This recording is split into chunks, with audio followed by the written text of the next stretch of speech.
Assalomu alaykum, hurmatli yurtdoshlar. Bugun men sizlar bilan juda muhim mavzuni ochiq va tushunarli qilib tahlil qilaman.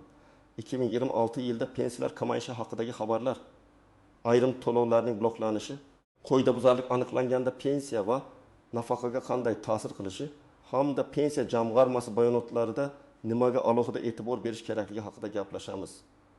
Bu ma'lumot har bir oilaga tegishli.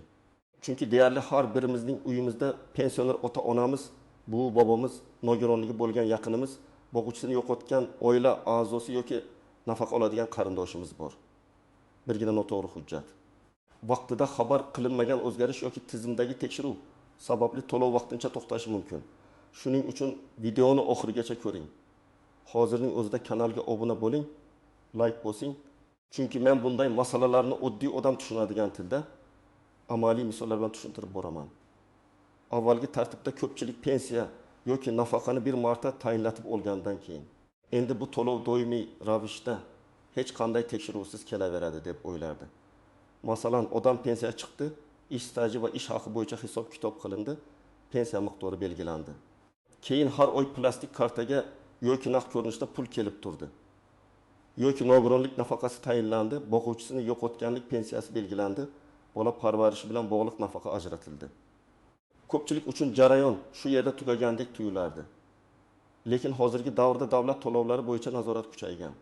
Raqamli bazalar bir-biri bilan solishtirilmoqda. Pensiya jamg'armasi ma'lumotlari, soliq bazasi, bandlik ma'lumotlari, FHDYO yozuvlari, tibbiy mehnat ekspertiza ma'lumotlari, bank ma'lumotlari, hatto doimiy yashash manzili va chet elga chiqish-kirish qoidalari ham ayrim holatlarda tekshirilishi mumkin. Bu nimani anglatadi? Bu shuni anglatadiki, agar odam noto'g'ri ma'lumot bilan to'lov olayotgan bo'lsa yoki holati o'zgargan bo'lsa-yu, bu haqda xabar bermagan bo'lsa, to'lovlar vaqtincha bloklanishi, qayta hisoblanishi yoki ortiqcha to'langan pullarni qaytarish talabi qo'yilishi mumkin. Endi 2026 yilda pensiyalar kamaydi degan gapni ham to'g'ri tushunish kerak.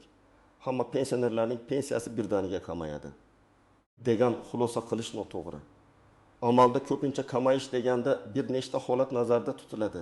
Birinchisi, oldin noto'g'ri hisoblangan pensiya qayta tekshirilib, qonuniy miqdorga tushiriladi. Ikkinchisi, qo'shimcha ustama yoki imtiyozga asos bo'lgan hujjat bekor bo'ladi yoki muddati tugaydi.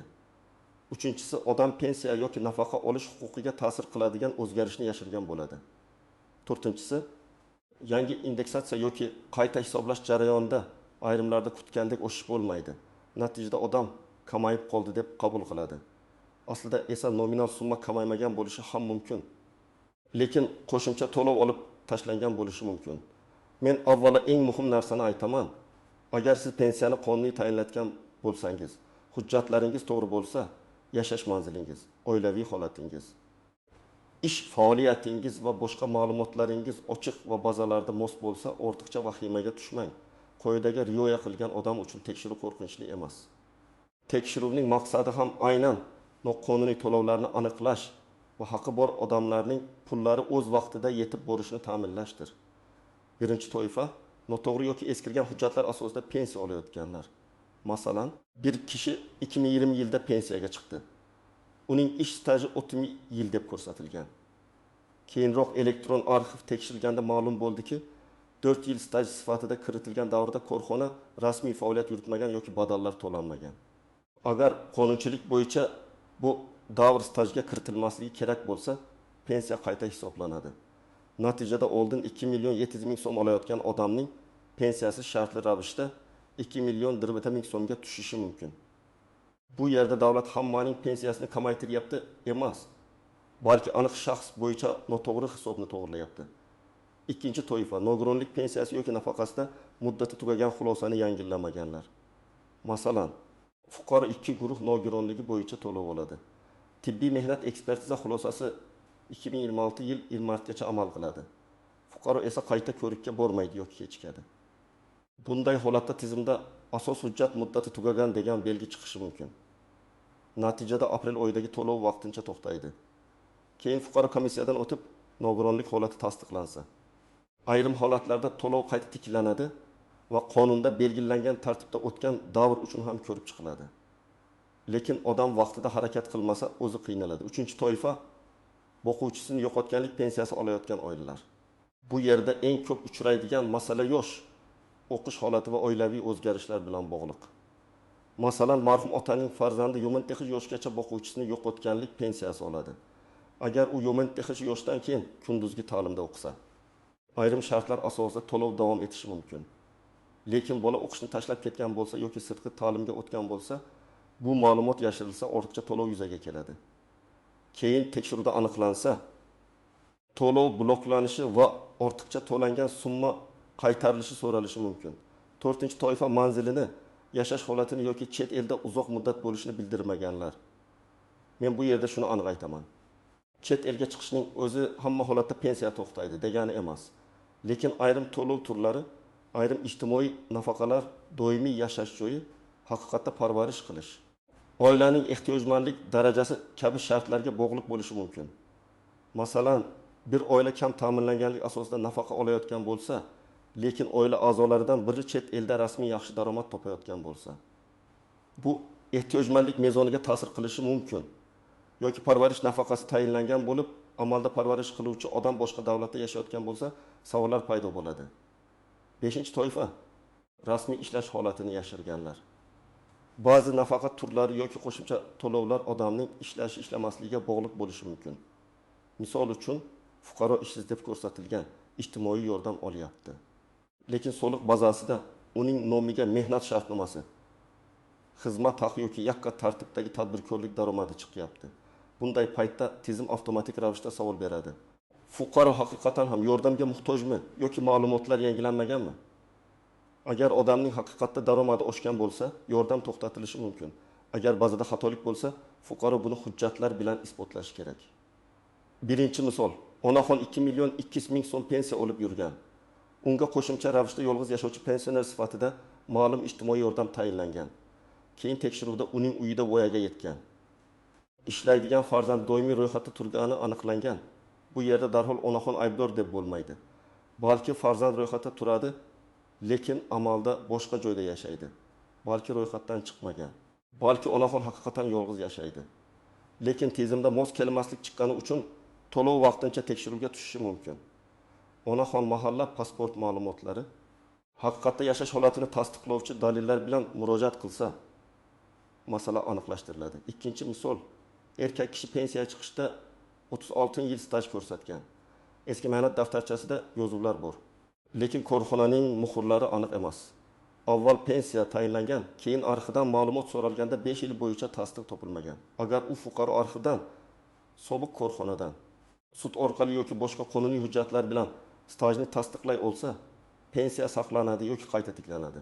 Tasdiqlay olmasa, hisob qayta ko'rilishi mumkin.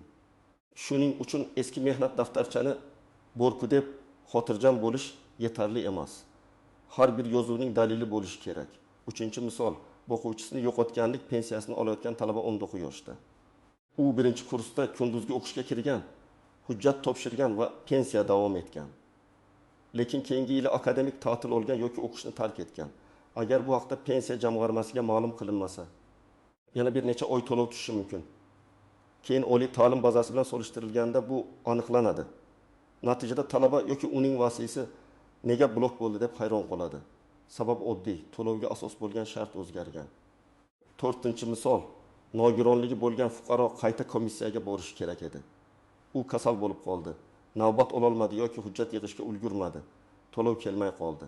Bunday vaziyatda u darhol hududiy tibbiy muassasa, TMEK yoki tegishli idoraga murojaat qilishi, kechikish sababini hujjat bilan ko'rsatishi kerak.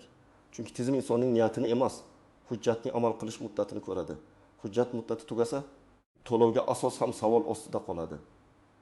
Endi eng ko'p tushunmovchilik bo'ladigan jihatlarga o'tamiz. Birinchi nozik masala, to'lovning bloklanishi har doim butunlay bekor qilindi degani emas.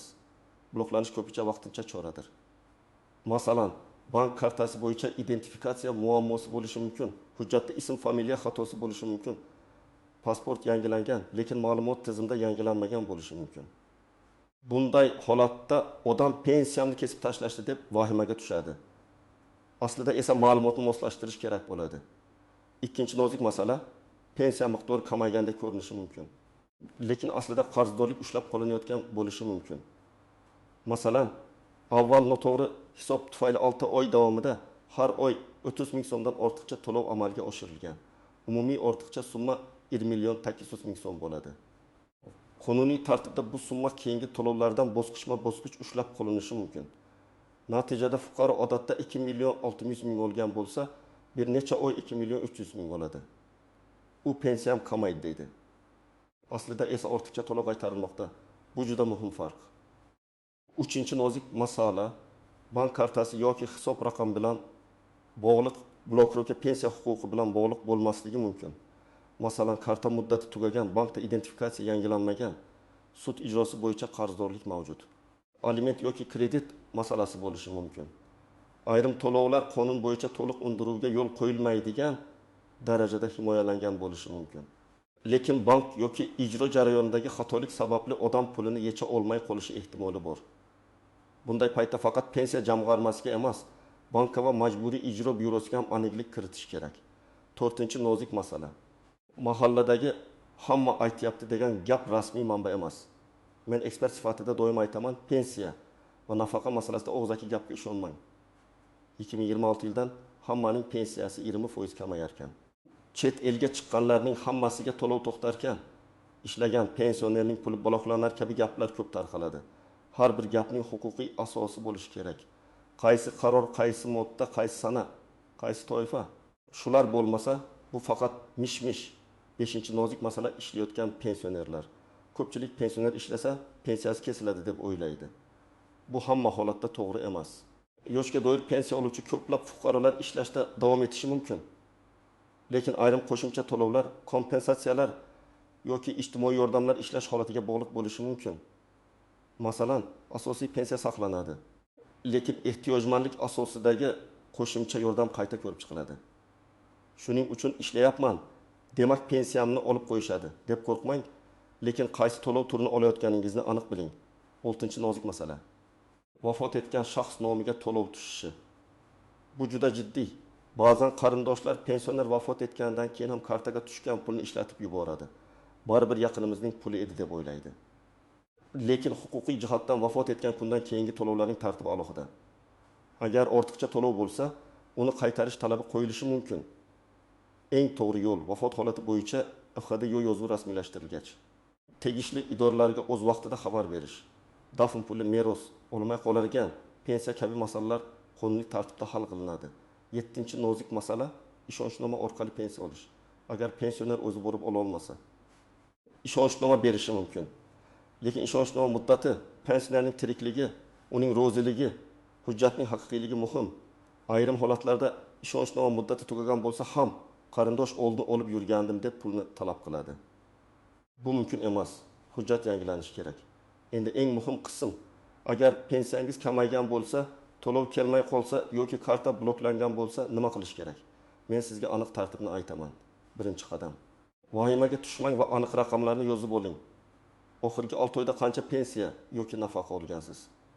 Qaysi oyda qancha tushgan? Qaysi sanada tushgan? Qaysi oyda kamaygan yoki to'xtagan? Bank ilovasidan ko'chirma oling yoki bankdan hisob varaq harakati bo'yicha ma'lumotnoma so'rang. Og'zaki kamayib qoldi deyish yetarli emas. Raqam bilan borish kerak. Ikkinchi qadam, hududiy pensiya jamg'armasi bo'limiga murojaat qiling. O'zingiz bilan pasport yoki ID karta, pensiya guvohnomasi bo'lsa, uni bank kartasi rekvizitlari, mehnat daftarchasi, arxiv ma'lumotlari, nogironlik xulosasi, o'qish ma'lumotnomasi, FHDYO hujjatlari kabi sizga tegishli hujjatlarni olib boring. Agar nogironlik bo'yicha to'lov bo'lsa, TMA xulosasi muddatini tekshiring. Agar boquvchini yo'qotganlik bo'lsa, farzandning tug'ilganlik guvohnomasi, o'qish joyidan kunduzgi ta'limda o'qiyotgani haqida ma'lumotnoma kerak bo'lishi mumkin. 3-qadam, og'zaki javob bilan cheklanib qolmang. Agar sizga tekshiruvda blok bo'lgan, kamaygan deyishsa, yozma tushuntirish so'rang. Ariza yozing. Arizada shunday mazmunda yozish mumkin. Menga tayinlangan pensiya yoki nafaqa to'lovi falon oydan boshlab kamaygan yoki to'xtagan. Ushbu holatning huquqiy sababi qayta hisob-kitob asoslari, ushlab qolingan summa miqdori va to'lovni tiklash uchun taqdim etishim zarur bo'lgan hujjatlar ro'yxati haqida yozma ma'lumot berishingizni so'rayman. Mana shunday yozma murojaat masalani aniq yo'lga qo'yadi. 4-qadam. Hujjatlaringizni tekshiring. Mehnat staji bo'yicha muammo bo'lsa, arxivga murojaat qiling. Sobiq korxona tugatilgan bo'lsa, uning hujjatlari qaysi arxivda saqlanishini aniqlang. Ish haqi bo'yicha ma'lumot kerak bo'lsa, tegishli yillar bo'yicha ma'lumotnoma oling. Agar mehnat daftarchasida ism yoki familiya xato yozilgan bo'lsa, nikoh guvohnomasi ism o'zgarganligi haqidagi hujjat yoki sud orqali aniqlash zarur bo'lishi mumkin. 5-qadam. Agar nogironlik bo'yicha to'lov bo'lsa, tibbiy hujjatlarni oldindan tayyorlang. Qayta ko'rik muddati kelishini kutib yurmasdan, poliklinika, davolovchi shifokor, tibbiy kartalar, tahlillar, epikrizlar, kasallik tarixi hujjatlarini tartibga soling. Ko'plab to'lov to'xtashlari aynan muddat o'tib ketgani sababli yuz beradi. Bir oy oldin harakat qilsangiz, keyingi oy pulingiz kechikmasligi mumkin. 6-qadam. Agar bank kartasi blok bo'lsa, bankdan yozma sabab bo'ling. Karta muddati tugaganmi? Identifikatsiya kerakmi? Sud ijrosi bormi? Hisob raqam yopilganmi? Bank xodimi og'zaki aytgan gapni yozib oling. Lekin rasmiy ma'lumot so'rashdan tortinmang. Chunki pensiya jamg'armasi pulni o'tkazgan bo'lishi mumkin. Bank tomonidan bo'lishi mumkin. 7-qadam. Agar sizdan ortiqcha to'lovni qaytarish talab qilinsa, summani tekshiring. Qaysi oylar uchun? Qancha miqdorda? Nima sababdan ortiqcha hisoblangan? Bu xatolik sizning aybingiz bilanmi yoki idora xatosimi? Ba'zan fuqaroga katta summa aytiladi. Lekin batafsil hisob kitobni ko'rganda ayrim oylar noto'g'ri kiritilgani aniqlanadi. Shuning uchun hisob kitob jadvalini so'rang. 8-qadam. Rozi bo'lmasangiz shikoyat qiling. Avval yuqori turuvchi pensiya jamg'armasi organiga, keyin tegishli vazirlik yoki idoraga, zarur bo'lsa sudga murojaat qilishingiz mumkin. Shikoyatda his tuyg'u emas, hujjat va dalil bo'lishi kerak. Men rozi emasman deyishning o'zi yetmaydi. Falon davr stajim noto'g'ri chiqarilgan. Mana arxiv ma'lumotnomasi. Falon ushlab qolish asossiz, chunki bu hujjat bor.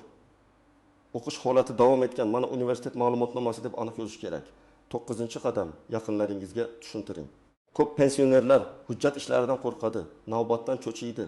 Telefon orqali kelgan har qanday gapga ishonadi. Farzandlar, nabiralar, qarindoshlar ularga yordam berishi kerak. Lekin yordam beraman deb kartani olib, pulni nazoratsiz ishlatish ham noto'g'ri. Har bir pensiya egasining roziligi, huquqi va manfaati birinchi o'rinda turadi. 10-qadam. Rasmiy manbalarni kuzating.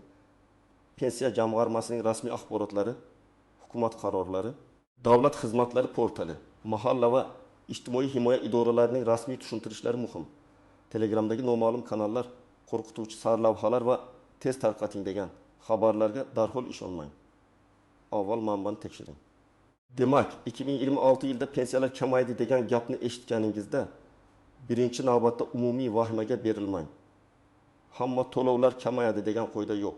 Lekin hujjatlarda xato bo'lsa, imtiyozga asos bo'lgan shart tugasa, noto'g'ri ma'lumot berilgan bo'lsa yoki fuqaro muhim o'zgarishni yashirgan bo'lsa, to'lov qayta hisoblanishi, vaqtincha bloklanishi yoki ortiqcha summa qaytarilishi mumkin. Qoidaga rioya qilgan. Hujjatlari to'g'ri va ma'lumotlari yangilangan fuqarolar uchun eng to'g'ri yo'l xotirjam bo'lish, lekin befarq bo'lmaslik. Men sizga tavsiya qilaman. Bu gunoh ota-onangizning, bu bobongizning yoki o'zingizning pensiya hujjatlaringizni tekshirib chiqing. To'lov miqdorini yozib boring. Karta va hujjat muddatlarini nazorat qiling. Qayta ko'rik yoki o'qish ma'lumotnomalarini kechiktirmang. Muammo chiqqanda esa og'zaki gap bilan emas, yozma, murojaat va hujjat bilan harakat qiling. Agar sizda pensiya kamayishi, bloklanishi yoki qayta hisoblanishi bo'yicha shaxsiy holat bo'lsa, izohlarda yozib qoldiring. Men eng ko'p uchraydigan savollarni keyingi videolarda alohida tahlil qilib beraman. Videoni foydali deb bilsangiz, albatta like bosing, yaqinlaringizga ulashing va kanalga obuna bo'ling. Chunki bunday ma'lumotni vaqtida bilgan odam o'z pulini, huquqini va asabini asraydi.